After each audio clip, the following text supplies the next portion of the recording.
Hey everyone, it's your boy, Last Mountain Badger here. Just had an interesting morning from about 10:30 till 1:45 now. So for the past 4 hours or so, I've been telling several people that I'm a corporate spy, and they would all laugh. Because I was invited by the caterer to this corporate event. So I showed up, I knew it was happening, I was allowed in. Upon entering, I'm listening to the presentations and so forth, and even at the door, they asked me, enter to win, door prize, enter to win. I said, okay. So what's the prize? They look at each other. We don't know. I said, okay. They said, what's your name? I go, and I explained to them that I've learned to be more careful with information I give out. They're not asking for email, they're not asking for phone number, it's just names, but still, names. And they said, where do you work? Like, which department do you work in? Because this is in SaskPower here. That's what it looks like. Beautiful architecture. Give you the panorama here quick. And I said, well, actually, I don't work for SaskPower. I say, I work for one of the other major employers in the region. And we're trying to catch up to where SaskPower is at now, because it had just all these diversity banners, what was it?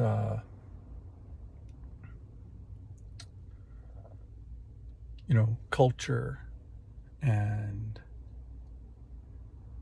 there was disabilities and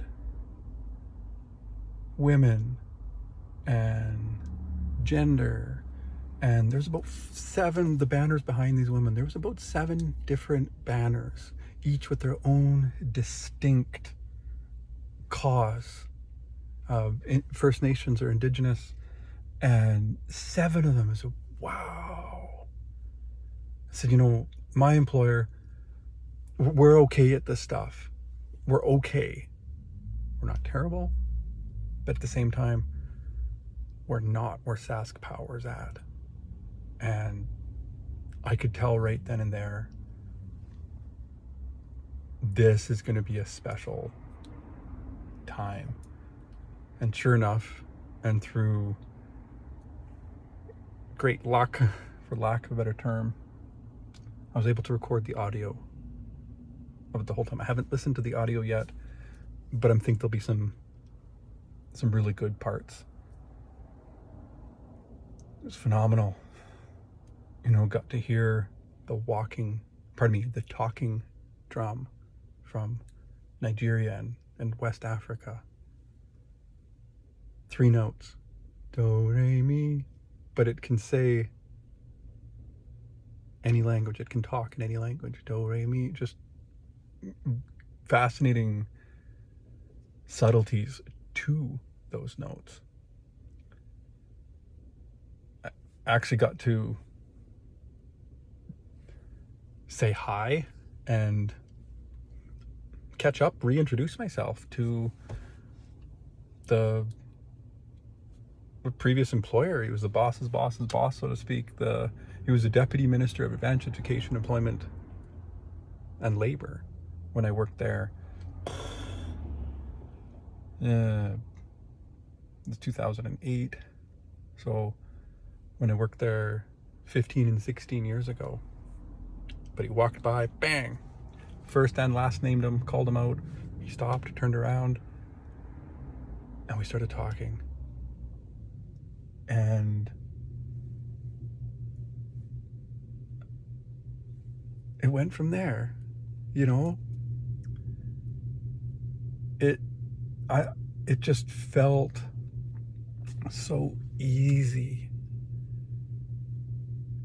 being in this space. And the room it just seemed more confident, calm.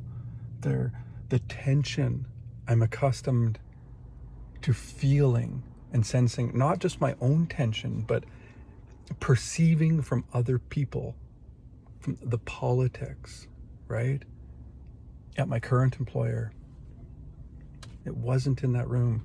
And the leaders are actually leaders, not by title, but by character and ability. They were there, I won't say by choice because no one told them to go.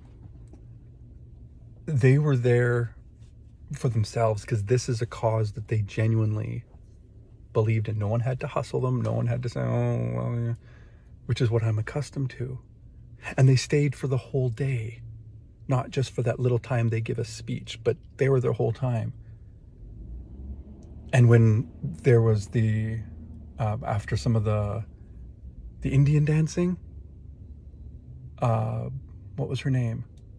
Anyways, executive vice president of, I have to look it up again, of the short term would be called customer service, but it was a longer title. The executive vice president of customer service, Rhea Brown.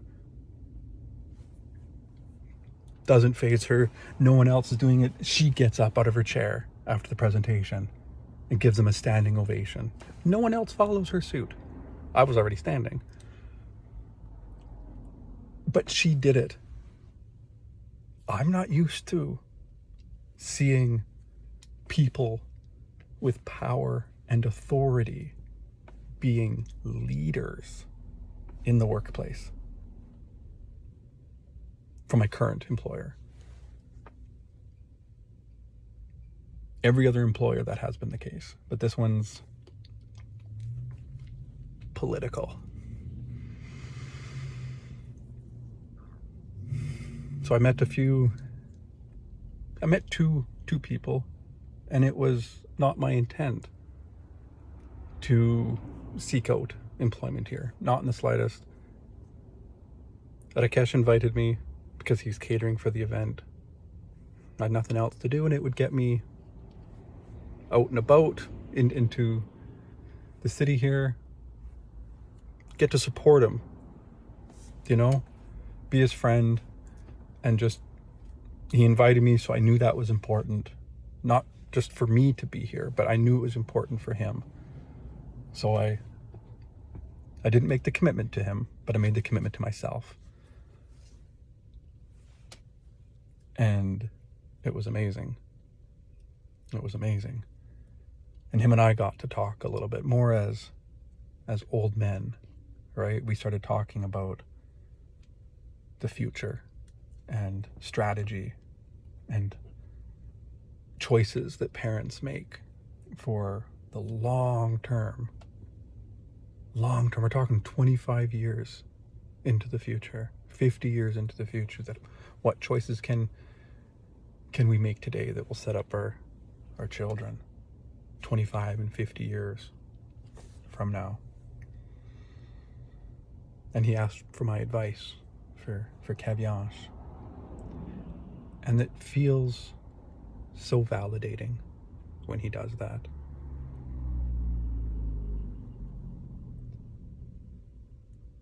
And then another presentation and another, and just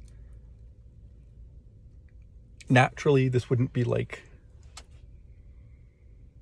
it's a different place.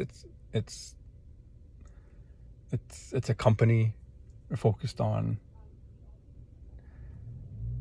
kind of deep-rooted, wise forms of productivity because they're a company, right? I'm not used to that. I'm used to politics. Just make it look good, but don't worry. I'm used to working for, I guess there's another way of putting it, I'm used to working for a monopoly. And it's different. In many respects, SaskPower is also a monopoly, but there's a different governance structure. And I think they better understand their place in society, that people do have choice. And their focus is not so much, their focus is on an entire province and serving an entire province. Just power. They have to do one job, and they have to do it really well, and they need to keep their people safe, because when they don't, it's electricity and it's heights. So they're definitely seated on safety. And not one, well, I think I should say it was mentioned one or two times in their first panel discussion that kicked off the morning. Safety. They mentioned it, but there wasn't a talk on safety. It was about gender issues. That how can you work go to work and focus on safety and trust the guy next to you, so to speak, if you're hiding your identity and gender from them, and you're distracted, but also, do you really trust them if you can't even say, hey, I'm gay, I'm actually transsexual, I'm queer, I'm bisexual. I want to tell you guys, I'm two-spirited, and I want you to know that. If you can't do that, are you going to feel safe, with the harnesses or with the transformers, the electrical switches? Are they really off, right? Do they know, right? Are they actually, and just it, like the discussion said, like it's extra work on the mind if people and when people hide their true selves and their identity from their colleagues. It adds so much extra, not just distraction, but genuine thought and work, because those thoughts are happening as a priority to other work tasks, but the work still has to get done. So that employee ends up doing just so much extra mind effort. And they mentioned it, and I was thinking, I can relate to that. I can relate to that. I can relate to that. And it was moving and mature and refreshing. And all the while, it was on the top floor. And the vista, that the architecture of this building, the architecture that this building, it's just a long line. Actually holds the world record for the longest building on the shortest parcel of land. Clever. But it's fairly narrow. So on that top floor, you can look to your left, and you're looking south, and you can see the lake and the legislature and everything. You look to your right, you can see to the north, and you can see basically the entire, not just municipality, the entire region, just from that common area on the 13th floor. Never had anything like it. This was my first time. I've been in the main floor before, but customer service, main floor, ask a question, right? But first time going beyond security and getting some elevation in this building. What a difference. What a difference. The architecture did not disappoint.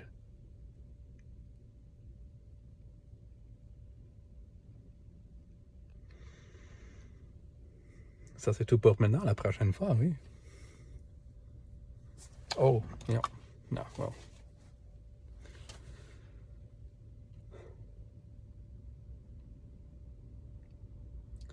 And I won the trivia contest. There was trivia questions for I recognized the character for person Chinese character. As soon as it went up, I put my hand up. It's like, I know that one. I think there was Hong Kong, Vietnam,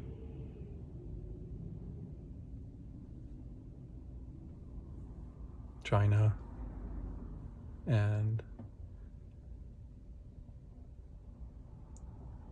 those are the two countries, China and Hong Kong, or China and Vietnam anyways. The lady that handed me my package, she's like, good guess, like, good job. I said, like, no, I knew that. I remembered it. Just, you know Chinese? How do you know Chinese? I said, YouTube. Trying to learn. It's a good job. And it just felt nice to be encouraged and to be around people that understand that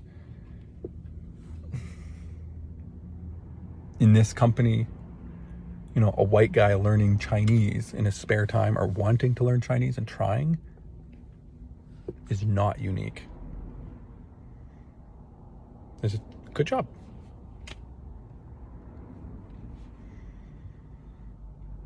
So it felt nice.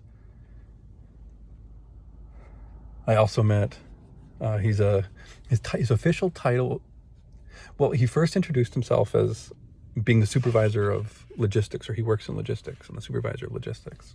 Okay, and we talked more, and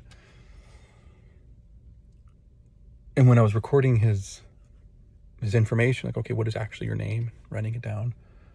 I said, you're the supervisor of logistics. He said, yeah, but it's like my job title is storekeeper, supervisor. Cool. I told him really early on, it's like, I want to work under you.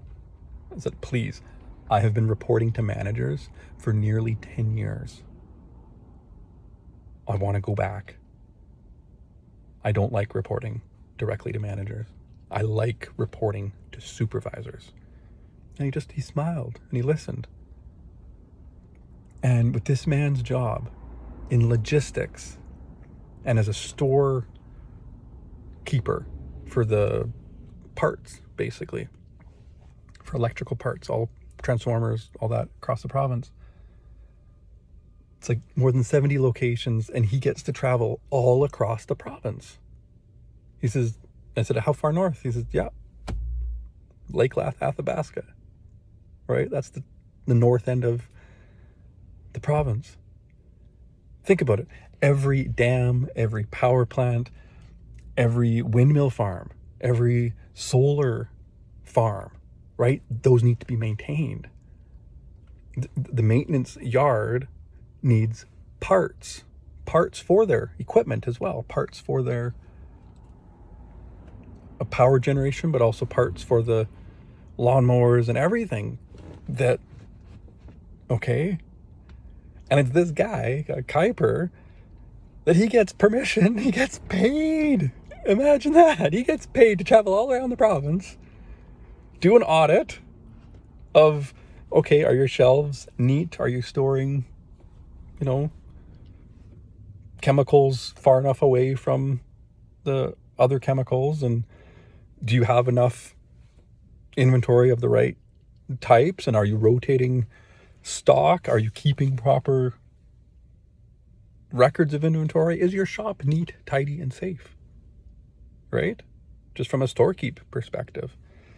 So he gets to meet with these different kind of subcultures in the corporation and different personalities. Like, well, what do you think you're doing coming here to tell me? Like, I've worked here for, 31 years. This is my shop. And then, of course, other people that want to learn and they want to, they're ambitious and they want to follow standards if only they knew what they were. All kinds of people. And he gets paid to travel all around the province, right? Sometimes he'd be flying, sometimes he'd be driving. Just phenomenal.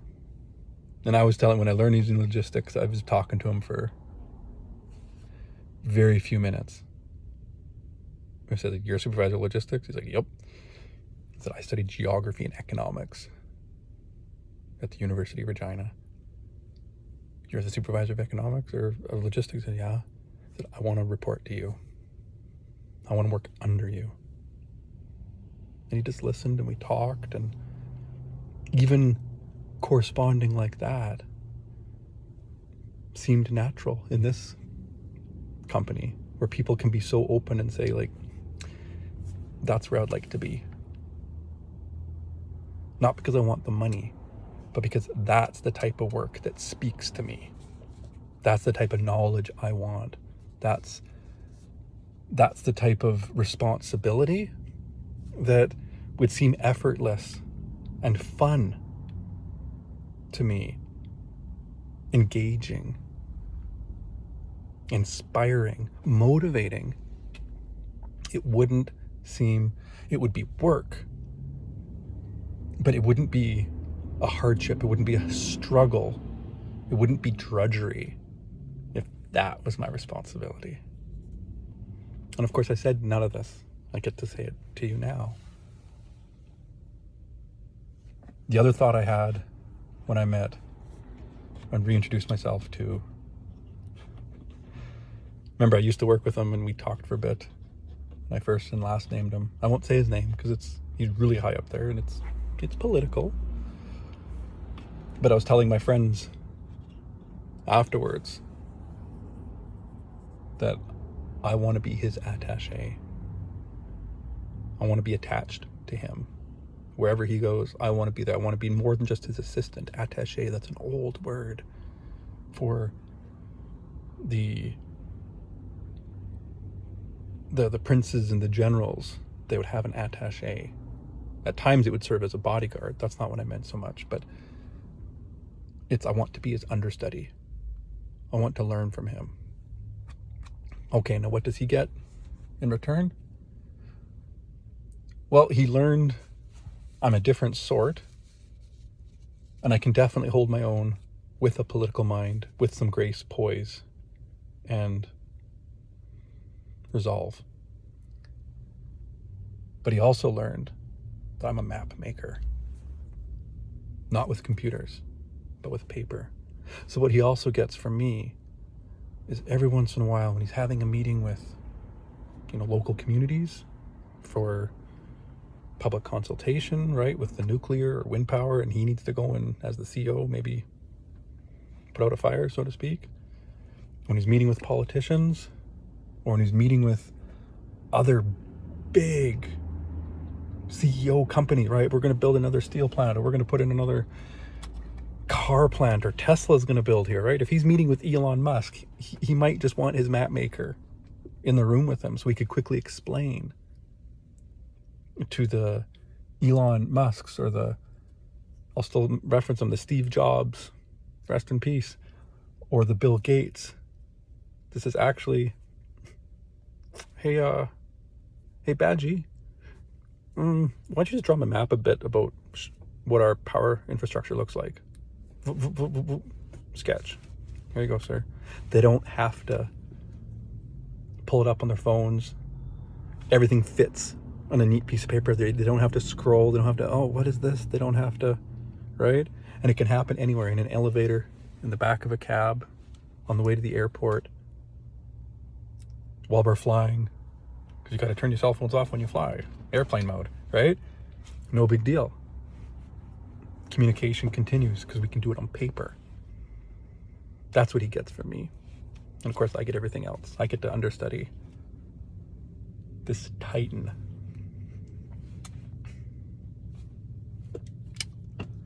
So I've got some writing to do. Because when he did walk away, because I could tell maybe I was frustrating him a little bit, and he was getting a little bit frustrated, thinking that maybe I was mocking him or just playing with him. And I wasn't meaning to mock him. Play a little bit. And unfortunately, maybe it turned into more of a game than intended. I definitely wanted to talk with him, and I just wanted to say hi. I didn't expect that he would give me that much of his time. And so out of politeness and habit, he just kept asking me, so what's your name? And it's like, I almost wanted to say, can we talk about anything else? I just wanted to say, hi, I think you're awesome. And so definitely I want to continue this conversation. But I don't feel ready to give you my name because you already knew it once and you've forgotten it. So what good would it be to give you my name now? You're going to forget. But I definitely want to keep talking to you. So if you have other questions, right, maps and all this, and he asked me like, okay, so what do you do? Where do you work? I didn't tell him where I worked. I just told him what I did for my employer. I told him my skill set, right? Asset management plans, yep. Draw out the maps, time maps so they can see, click, click, click. This is how our infrastructure has slowly grown over time. Click. 25 years later, this is what it looks like. Click. 17 years later, this is what it looked like. Click, click, click. Rapid growth. A couple more clicks. Okay, 80s, 90s, not too much happening. And click. This is what we're going to be looking like over the next 25 years. That's our asset management plan. Water and wastewater. Boom. Any questions? Not really. Those asset management plans were accepted easy, slam, dunk from mid-court because of my time maps. And then the general manager at the time, a couple of years later, he approaches me from the Buffalo Pound Water Treatment Corporation, and he says, hey, I'm applying for some grants because we're building out this new big treatment plant for a regional water network. And we're applying to the national government. And if we get that, there's a good chance we'll get the provincial funding as well. But it's competitive. Can you make some maps for me? I'll do the writing. Can you make some maps? Oh, and by the way, it's a tight deadline. Yeah, we met once, maybe twice. In a couple days, he had his maps back. It was actually a couple years later I learned, because of course a very busy man, why would he bother to follow up with his map maker and write me a thank you note or an update that say, hey bro, by the way, swish on those maps, we got like close, it was like 160 or something $1 million from my writing, and bro, fist bump from your maps. Didn't happen. I can do that for myself. Now, right? Yeah, fist bump. It would have felt nice at the time, but I have that story anyways, regardless. And I stumbled upon, a couple years later, my maps were actually on his website. He's doing really well. He's since been promoted. He's no longer called a general manager. Now he's called president and CEO of the Buffalo Pound Water Treatment Corporation. And he's still just as down to earth, just as chill, just as humble. I was applying for a different job. This would be a couple months ago, 6-8 months ago. Reach out to him and said, hey, could I get this is the job I'm competing for. It's, maybe a bit of a stretch, maybe slightly ambitious, but I want to try. I would really enjoy it. Could I call on you as a job reference? He didn't say yes. He's like, good on you. Of course you can. Give me more information about what job you're applying for. Send me your resume. Send me the job posting so that he was prepared. So clearly I picked an appropriate reference. And we get to try it again. I have 2 jobs to apply for here. One, I don't even know what it exists. Does the CEO of SaskPower get an attaché? Would he consider an internship? Would he consider a work placement? Like, what about 4 weeks? Right? We have take your kid to work day. Why can't we have you take your village idiot to work day? Take your badgie to work day. Pick your term, right? To say, hey, we don't usually do that. but it has value. And this group is a group of listeners. They talk about reflective listening in their panel discussion on gender. And even just the room and their space. The one man, he made a joke at one point. He's like, for all you listening at home, he's, oh, sorry, I sound like I'm on a talk show. And he was right. They're so good at their panel discussions, their give and their take and how they facilitate and just how they are. It's like a talk show. And this is where I want to work next. Ça c'est tout, vraiment tout pour maintenant. À la prochaine. Until next time.